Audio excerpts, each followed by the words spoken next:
What's up, people of the world, people of the internet? I'm here with international superstar Ty Lasater. He is in Texas this week. Yes, I am. You're probably going to be roaming all over the world, but you can announce that when the time comes Right. here again soon. We've got a couple of new ones planned. That's awesome, dude. I love it. You're always moving, and that's the name of the game.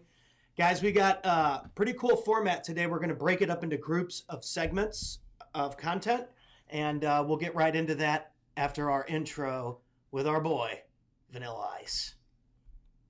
Cash cast coming in fast. Relative info on investments that will smash. Miss out on this, you'll be coming in last. Acoustic force, bringing the intro blast. Hey, this is Vanilla Ice, and I'm chilling with my man, Ty Lasater. And I want to tell you, one command: stop, collaborate, and listen. Key City Capital is about to throw down. So get it how you live it, and always remember, cash cast, baby. Bet. I have had a number of sellers that have told us that we got the deal because we touched their property, we touched them, we had marketing to them, we were in front of them more often than our competition was. All What's right, up? all We're right. back. Thank you for tuning in. Ty's going to take it over with some real estate education, and then we'll be back for some, some fun back and forth, Little and Q&A. for some Q&A at the end. Yes, So going to do the Q&A again. That was a great hit. Yeah, it last was week, awesome. So we got some good questions this week. Take it Even over, at brother. short notice. So this morning I'm going to get into some rent to own. We've been doing a number of these deals. This is one of our big strategies. I like single family. I like a mixture of multifamily and single family. But in the single family space, being able to do rent to own and owner finances, and I break those down differently as well. So we're going to focus on rent to own today. There's some very unique aspects as to how you do those in a few of the states, specifically Texas and Tennessee. There's some different laws around that, so you have to be careful doing it. We have one of the best attorneys in Texas that does that, or the best attorney in Texas that does that for us. So I'm going to break that down, but we're getting some really, really good deals. And the reason that I like to do rent to own is because I don't have to worry about tenants, toilets, and termites, right?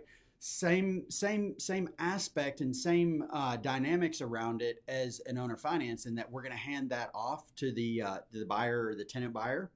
And so now when we get into a market and we've got a multifamily in that market, and then we're doing some single families, obviously the single family gets spread out a little bit further across that geographic region. Okay, so the management becomes a little bit more difficult in that it's spread out. Okay, so I talked last week about still once we come in and we focus on a market and on an area, we narrow that geographic location down, and we're not spread out to where we've got 2 and 3 hour drives across that market. You know, we've got a radius where from the center of that region, we're no more than about 30 minutes any one way. Or maybe an hour, a little bit further all the way across. Now, obviously in Dallas, Fort Worth, you've got 2 major cities put together, but we still split that up between teams. We've got teams for Dallas, teams for Fort Worth, and things like that. So with the rent to own though, what I like the most about that is that you get the cash flow, you get some future value, some appreciation that you get to drive into the sell price or the price of that property, but you're taking the maintenance cost off of your books altogether, right? So welcome to home ownership as the new tenant buyer.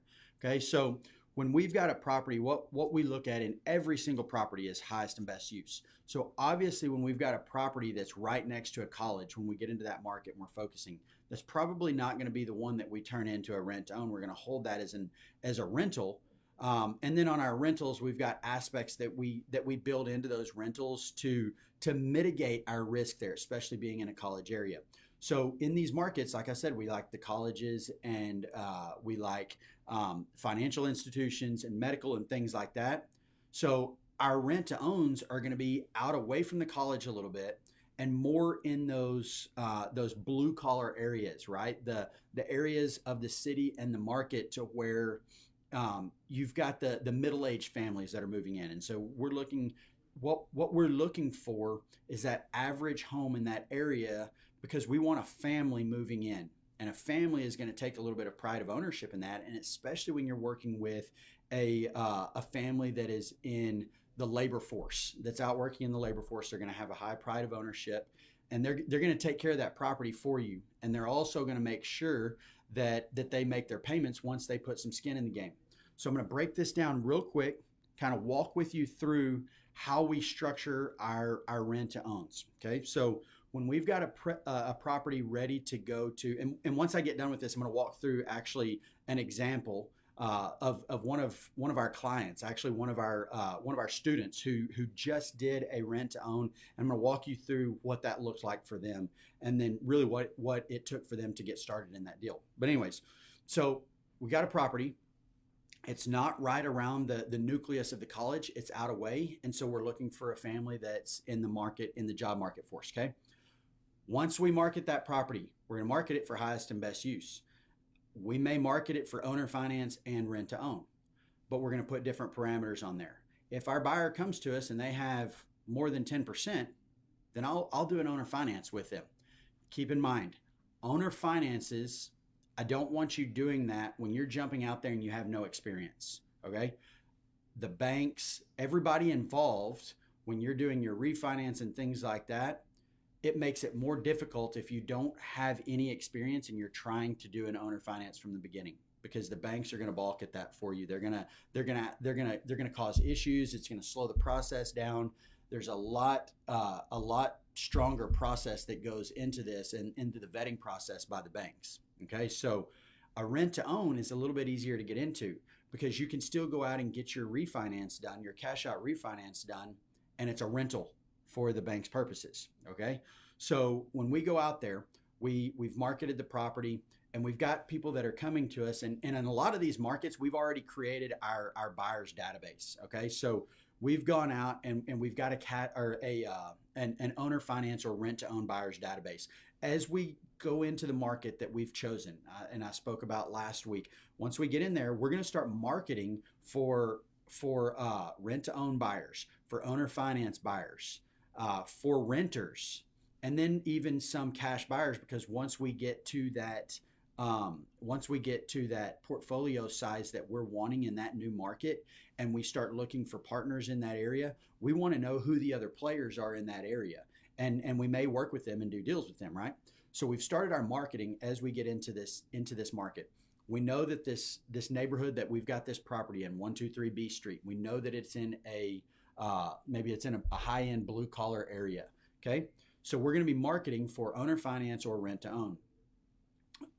We'll put it out there to our buyers list, and maybe the most interest came to us with people that had less than 10%, but wanting to get into a property to make their own.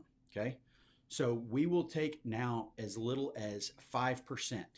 So if the purchase price is $100,000, we'll take as little as $5,000, and on a case-by-case basis, we'll go higher and lower than that. Obviously, keeping in mind that FHA standards for that person when they go and get their own financing later, unless they roll it into owner finance. So we work with both. But if they're going to go out and get their own financing a year or 2 years from now, we want them to be able to qualify for FHA standards, which is a minimum of 3.5%, right? So certain circumstances will go down to that, especially if they can afford the payment, if we can see good practice and that they can afford the payment, and maybe there's certain circumstances as to why they don't have the $5,000.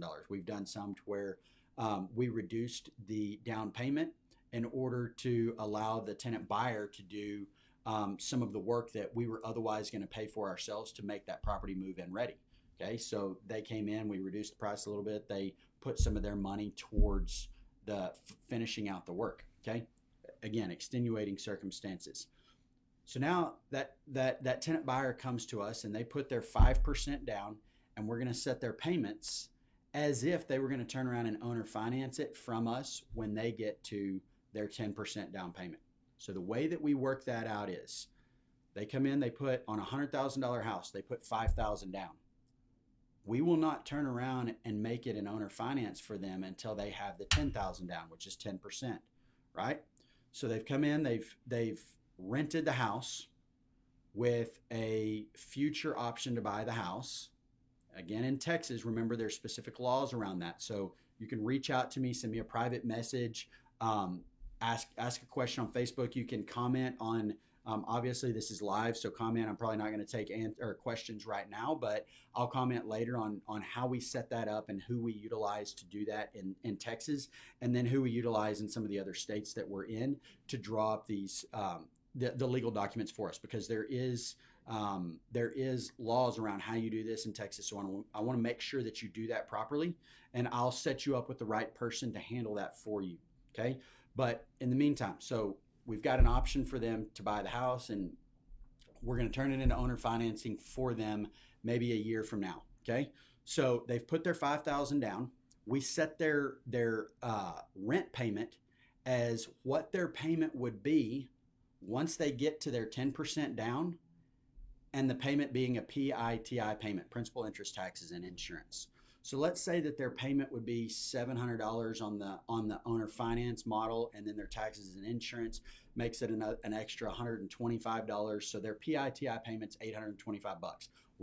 Once they have 10% down, we're gonna go ahead and set their rental payment at $825, and then they have that full year to come up with another $5,000 at any time. Maybe it's $1,000 every other month, or maybe it's $5,000 when they get their next year's tax return. Whatever the case may be, they're going to come back and they'll put the rest of that down, and then we will turn it into an owner finance for them at that point. We'll go ahead and write up the paperwork. We'll go ahead and sell the property to them, transfer the warranty deed over to them at that point.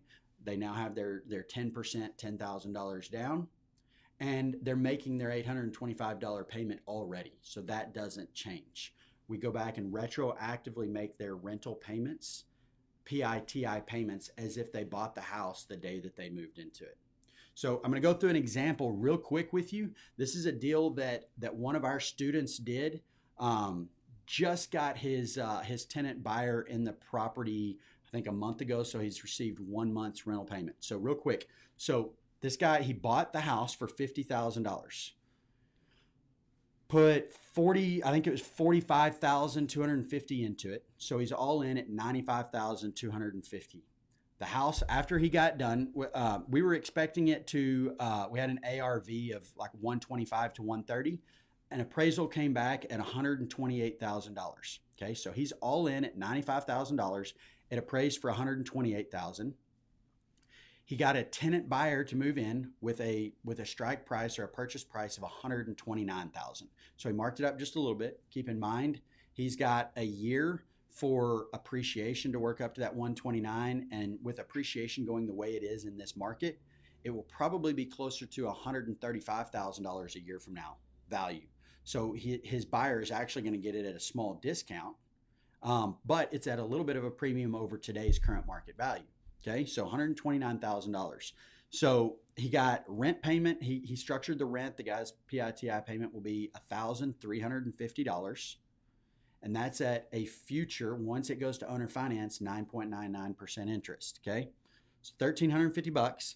He got an option or a down payment of $5,000. So it's a little bit less than the 5%, but he structured out, I think because the payment was going to be a little bit higher, he structured out, was comfortable with taking that $5,000. He did a cash out refinance on it, just got the cash out refinance done at $96,000. So remember, his cost was $95,250, and that's with closing costs and all of that. He got $96,000 on the cash out refi. So he walked away with $750 and $0 of his own money left in the deal. And his new PITI payment is $750. Okay, so he's going to net $600 a month in cash flow. He got $750 cash out on the cash out refi, and he got a $5,000 non-refundable deposit from the buyer. So he walked away with $5,750 cash and $600 a month in net cash flow with no money left in this project, right? And so he can turn around and take the money that he used. I think he used $12,000 of his own money initially to put as a down payment down to buy the product, to buy the property. So he got that $12,000 out.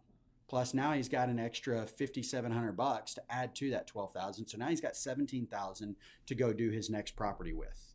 And he's going to do the same thing, same exact thing with that. Okay.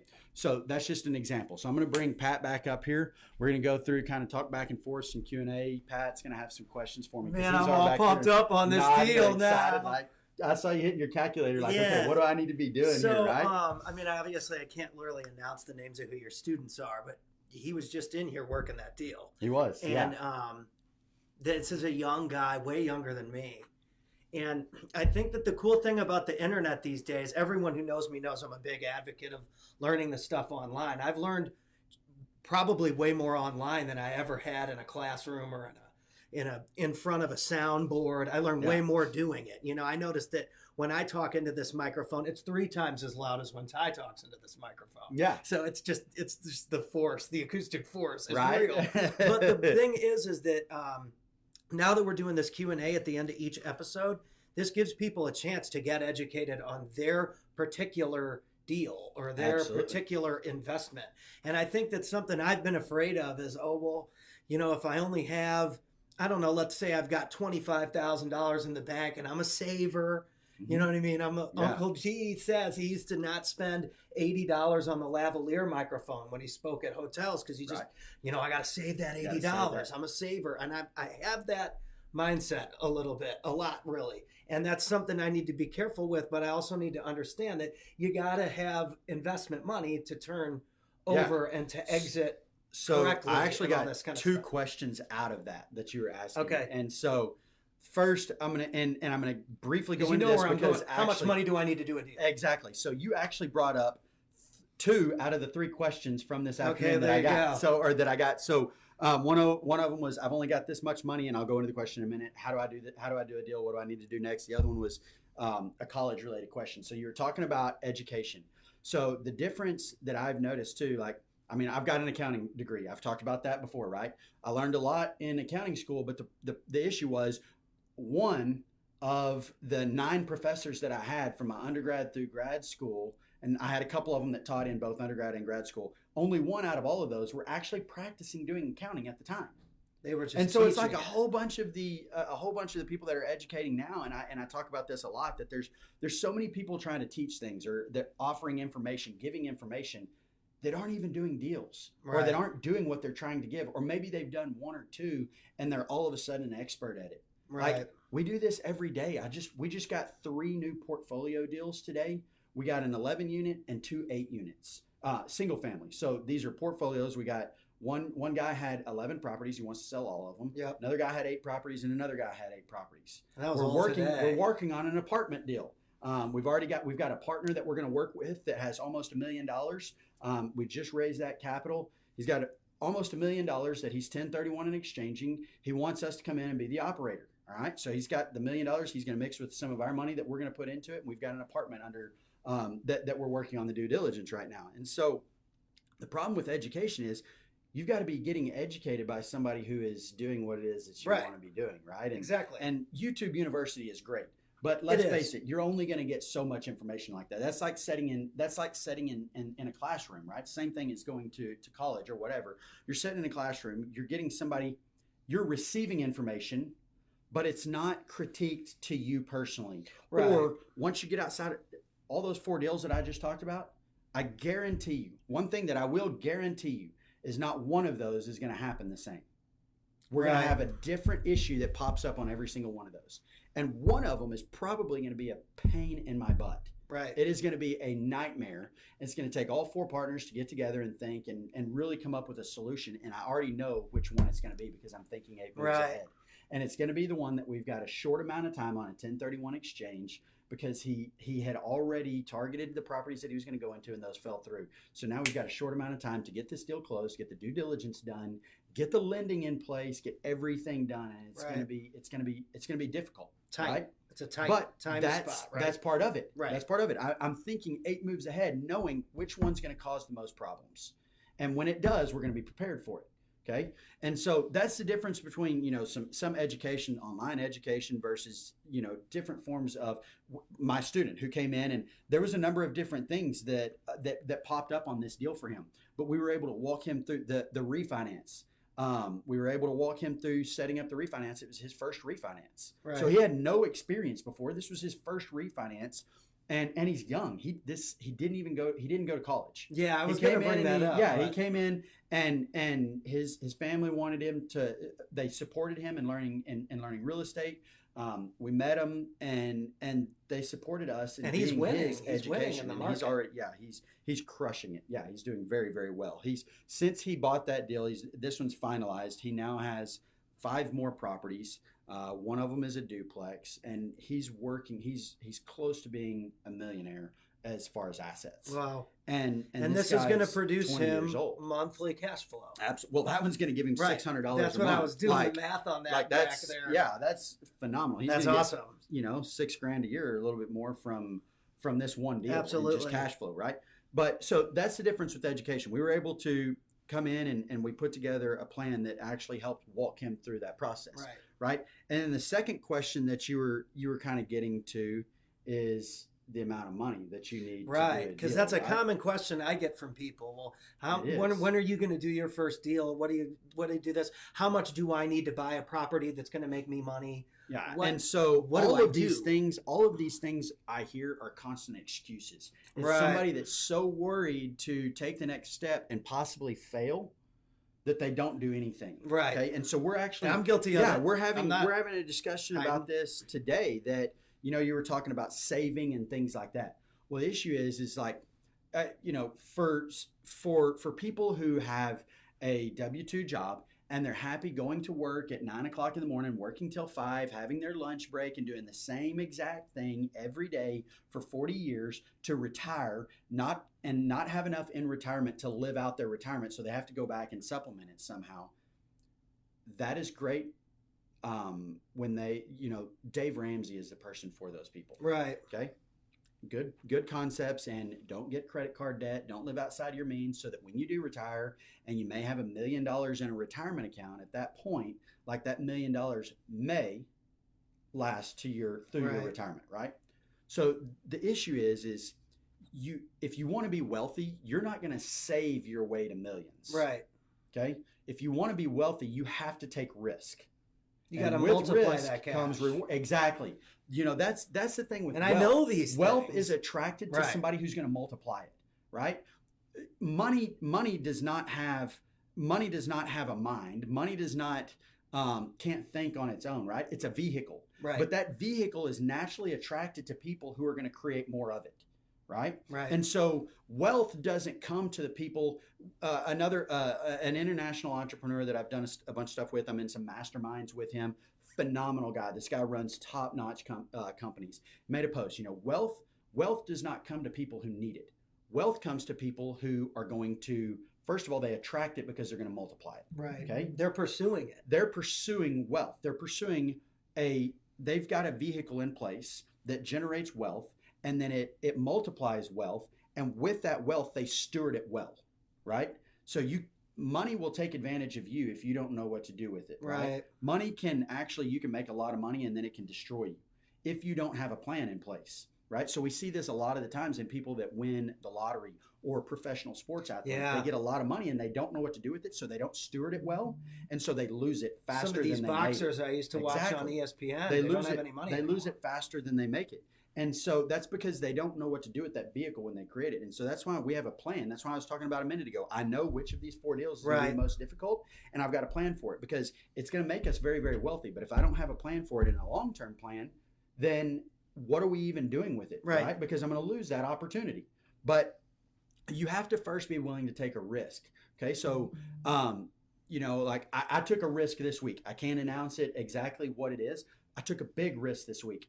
I mean, this is a multi-$1,000 risk, well into 5 figures, and I did it knowing the opportunity that can come from it. Right. Right. So I went out on a limb. This is a Like you relationship said, you're that I've thinking been that this, working on. these steps ahead, I need to do this Yes. to get there. Today I need to make this happen, or Right. actually Friday or whatever day it was. I need to do this in order for a few months from now to have this opportunity. Right. So we've got a few months where there's a big risk, but I'm thinking and I'm calculating ahead. Okay, when I do this, this is what I'm going to do off of that. If this happens, if this happens, if this happens, if this happens, these are all the things that could come from it, right? And so then I think about what's the best case scenario, Yep. what's the worst case scenario, and what's most likely.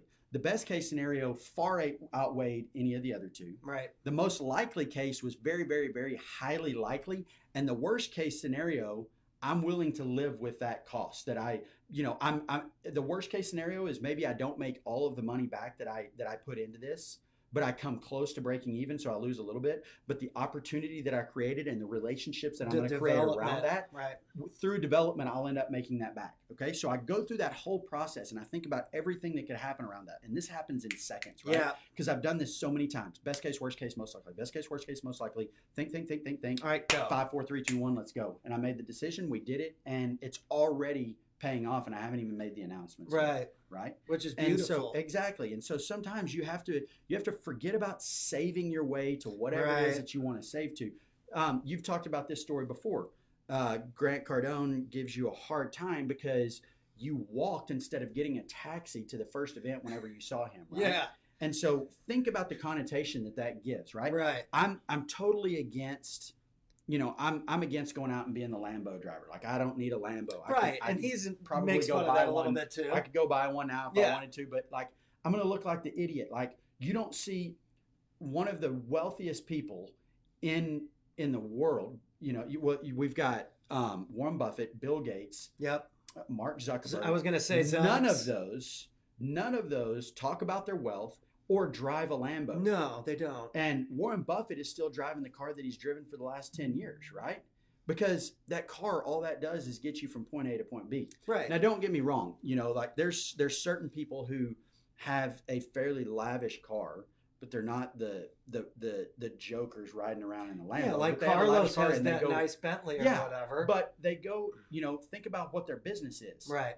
If I'm going to the airport to pick up potential investors, you want to create that experience. Absolutely. Right? So you don't want to show up in your hoopty to the airport to No. pick up your investor looking like this guy's thinking like, am I going to be investing money with this guy? Like, he can't even afford a car that runs. Like, we might not make it to the office for our meeting, right?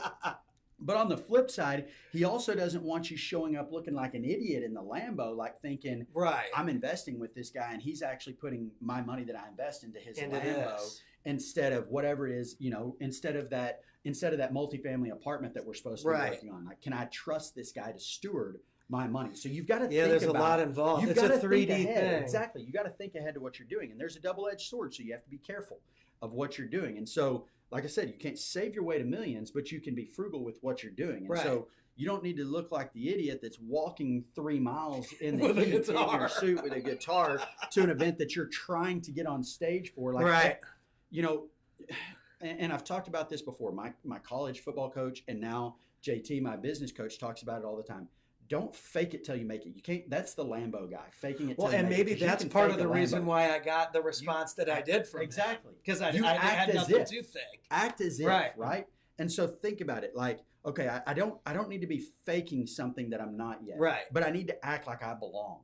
Absolutely. Right? So don't come up looking like the idiot in the Lambo, but also don't come up looking like you're completely broke and you're not ready for this stage, Right. whatever that stage may be. I agree. Right? So you show up like you're in a t-shirt today. Where's your coat, bro? No, Right. I'm kidding. We Yeah. already No, I talked get about it. But like, certain times you've got to show up and act as if. Right. Act as if you belong in the room, in the car with, on the stage with, whatever situation it is that you're doing. Right. And when you do that, when you're genuine and you're actually being authentic, then that's when you're going to become successful. Absolutely. Right? But you're not going to save your way there by No, I totally agree. like, well, let's not go. Another good example. One of the things that we do is when we're meeting with our investors, we do spend on creating an experience around like a dinner or a meal or something Right. like that, right? And so I will spend a lot of money on that experience because of the relationship that I'll create. So I'm not going to Absolutely. go like, oh, let's go to Subway with the investor who's thinking about putting $1 million with me. Like, he can go to Subway any day. And that also looks like we're going to walk in there and we probably should be owning the Subway, not going in there to eat. Right. Instead, we're going to go to a place where we can sit down, we can have a business meal, not next to somebody who's being Take your loud time. and not, and obnoxious. We're going to sit next to a pretty view of the city from a rooftop Right. or overlooking the lake or whatever the case may be. And we're going to create an experience around that. Like, that's where I'm willing to spend. I'm willing to spend on on furthering my knowledge. So I will always spend on coaching or furthering my knowledge. If I have an opportunity to learn about something that I don't know, that I need to know to implement in my business, I'm not going to cut costs. And there. that's what exactly ties into what, when I was sweating running with the Exactly. guitar, that was the response I got, was at least you're investing that money in yourself. Exactly. Because you don't have enough right now. Right. You got to put that money into Yeah. yourself. Spend it all on what you need to do to get to the next Exactly. level. So that's the first thing where I'll spend. The second place that I'll spend, and we're going to talk about this in one of the questions here in a minute, is branding. Right. I will always spend on branding because now I'm going to have an opportunity that my competition does not, right? And so that's the next place that I'll spend. And the third place that I'll spend is creating an experience or an opportunity around clients. So when I have a client come in, if I have an investor come in or whatever the case may be, I want to make sure that they feel that they are the most important person to our business, that I'm stewarding whatever it is that we're doing together the best that I can, better than I would take care of myself or my money. Right. I've put them first, and we're going to create a wow experience around that. So that's the three places I like will it. not cut costs in, because those are the three places that give back as well. When you focus your spending on those areas to the right places, that's where it comes back. Yeah, I like that word return. development in that, because Exactly. you're developing your personal development as well as the success of the other person as well. Exactly. So it's a two-way thing. It's a two-way street on that. Exactly. You're not just focused on Ty winning. That's right. The further you get, the further Pat gets, or the Yeah. further Boone gets, or the partners, or any of that. I love it. Exactly. So you did Q&As. have some questions. I've got 3 good questions. Actually, I think we had 5 or 6 this morning. One of them, I didn't two of post those were yesterday. I similar waited to till what this I morning. asked. Exactly. So the first one's, I only have $5,000. What do?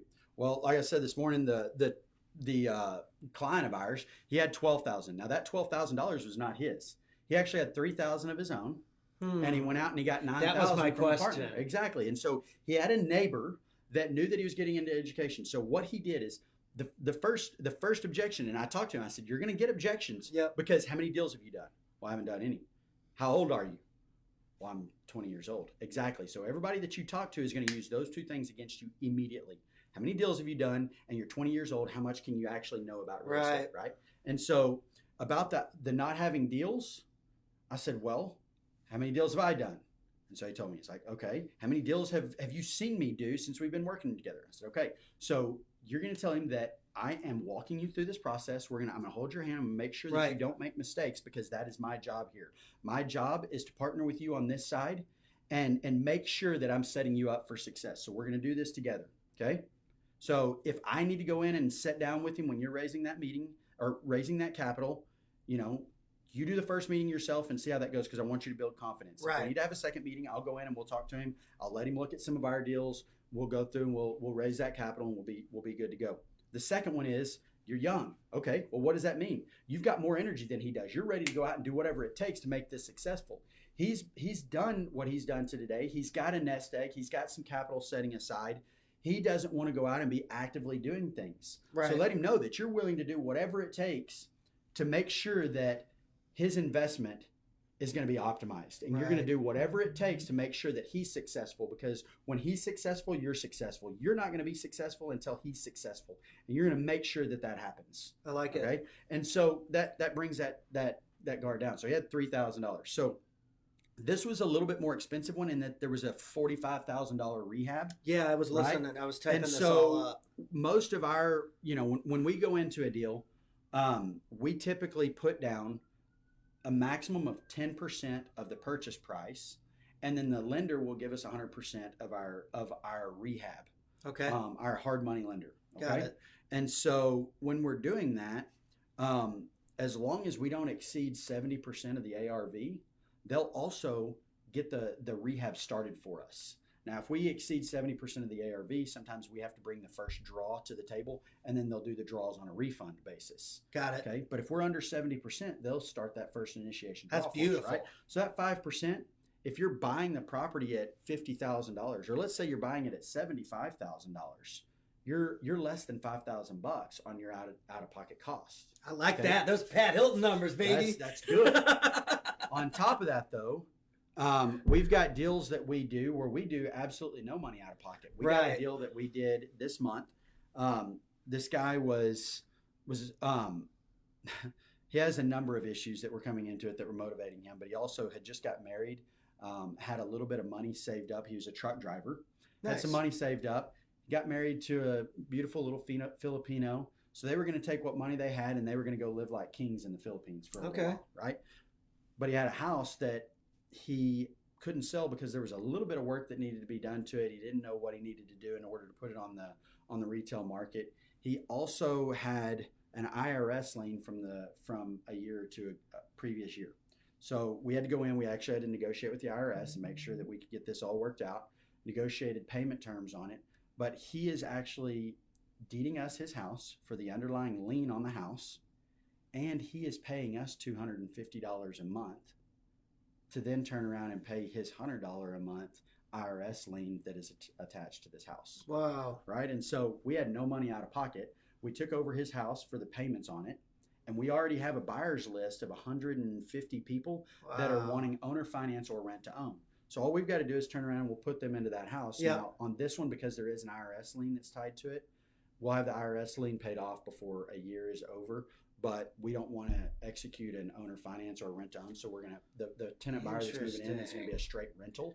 And as soon as the IRS lien is paid off, then we'll go in and execute the owner finance for him, because we don't want to be in the middle of a situation to where if he quit paying us, we've got an IRS problem. We want to be able to control that whole situation, right? Yeah. So that's a little bit more experienced situation. I don't want to get into I think details Boone on talked that. about a similar deal on his little episodes on his as well. CEO talk. Yeah. So $5,000, that's more than enough to get started in this. You just need to know where to go. Where I would spend that, if you know, and I've talked about marketing, know how to market, go and start your marketing. If you don't, I've got our real estate GPS that walks through a marketing plan. That's why I wore the shirt. Exactly. It walks through your marketing plan. It's affordable. It teaches you exactly how to do marketing. And it creates a marketing plan for you based on your budget. Right? Absolutely. So whatever your budget is, we're going to build a marketing plan around that. That's beautiful. Okay. So the next one is, so it said, you talk about branding all the time. How does that get you deals? Okay. So I want to split this up a little bit. Branding is not going to be utilized in our marketing to buy properties. Okay. So think about this. You've got to look at your real estate business in two different aspects. As a real estate investor, you're buying properties, but you're wanting to buy properties at a discount from a motivated seller. Then you're also raising money to buy those properties with, right? Because we're going to do it with not all just our own money. And if you only have $5,000 starting out, you're going to be doing a lot of it with other people's money. Now, once you get to a position where I am, like, you may be doing some deals with your own money, you may be doing some deals with other people's money, and you may be lending your money out. You're going to be doing a number of different things. But when you're starting out, you're going to be using other people's money. Okay. So you're going to be raising capital, and you never stop raising capital, because, the money that we've created in the cash fund that we have allows us to do a certain number of deals, but I want to do more deals than that.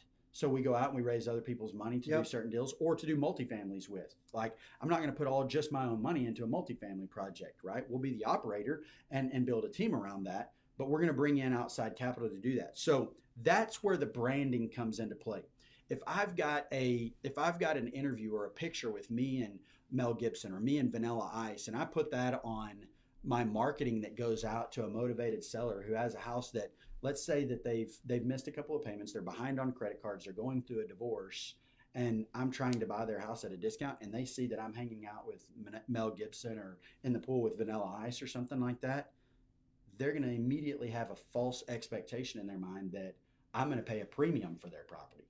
Right. That's not the case. So that's not where you want to utilize your branding, right? You want to use your words properly in that marketing. You want to structure the marketing to, how can I help you? And so I'll do a segment. I'll do a podcast on how we do deals and how we help and make sure that we're bringing value to our sellers, because I see so many times, so many people, they're so worried about, well, I'm going to make a cash offer. I'm going to make a cash offer on every opportunity that I have. I'm just going to make that offer.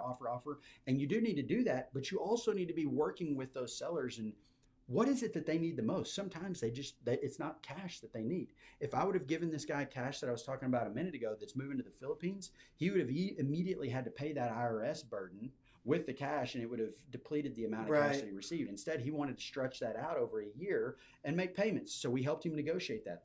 That made more sense to him. So we did that. But if we would have just made him a cash offer, he would have said no, right?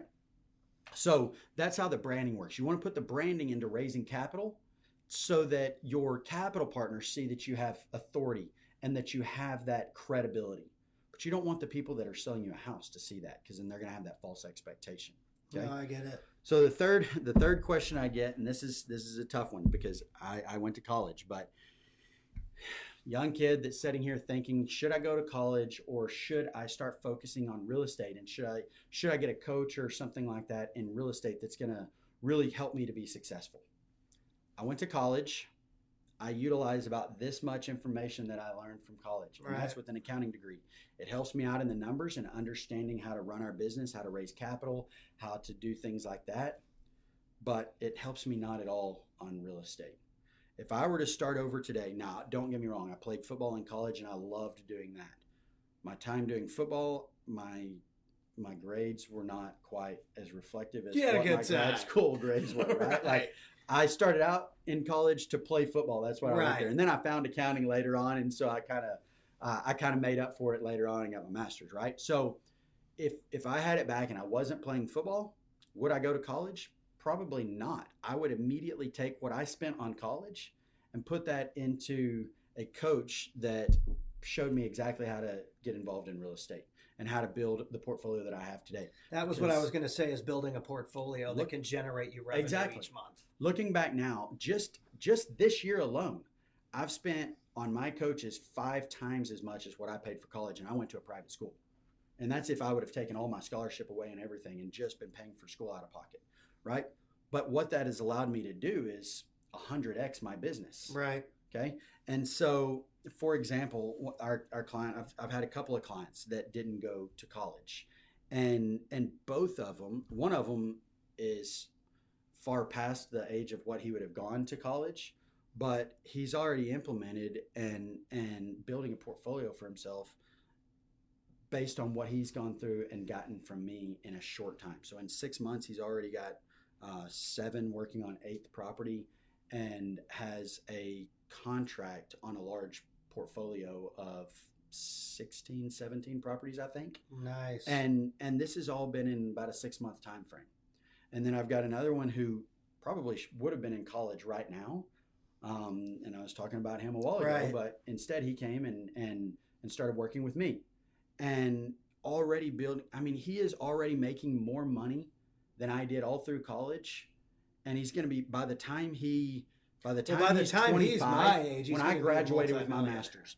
Exactly. When I graduated with my master's, I went to work and I started out in a job making $60,000 a year, plus or minus, right?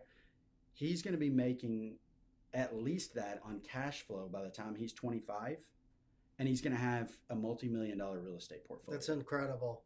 And I had no assets at that time besides a car, and that's a liability.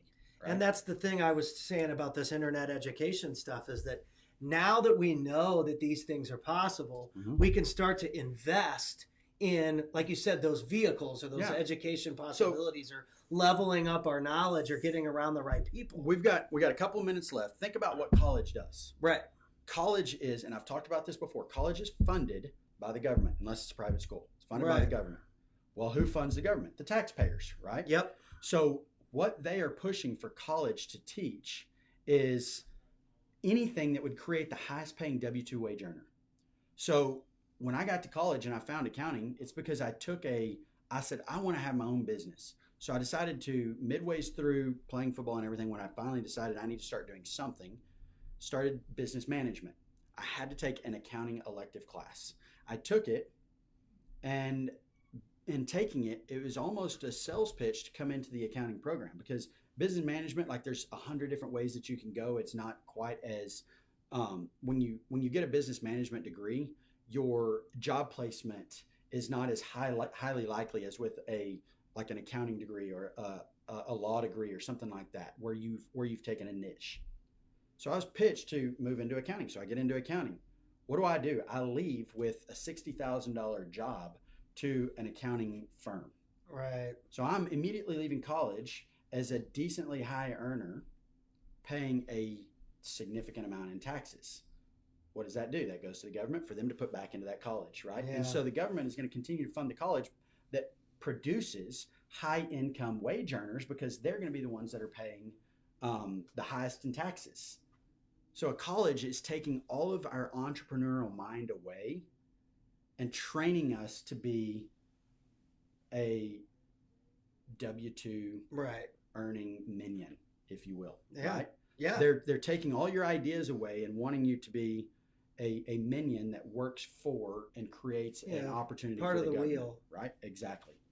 And that's why you look back and so many of the most successful entrepreneurs and so many of the most successful business owners that take their business, Warren Buffett, Zuckerberg, Elon Musk, these are Richard Branson. These are people who either struggled in college or they dropped out or they didn't go. Right.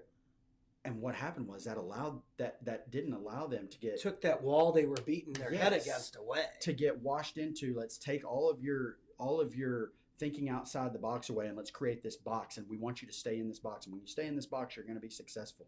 Well, successful in what terms? Yeah. Right? You're going to be successful for the government because you're going to pay them the most in taxes.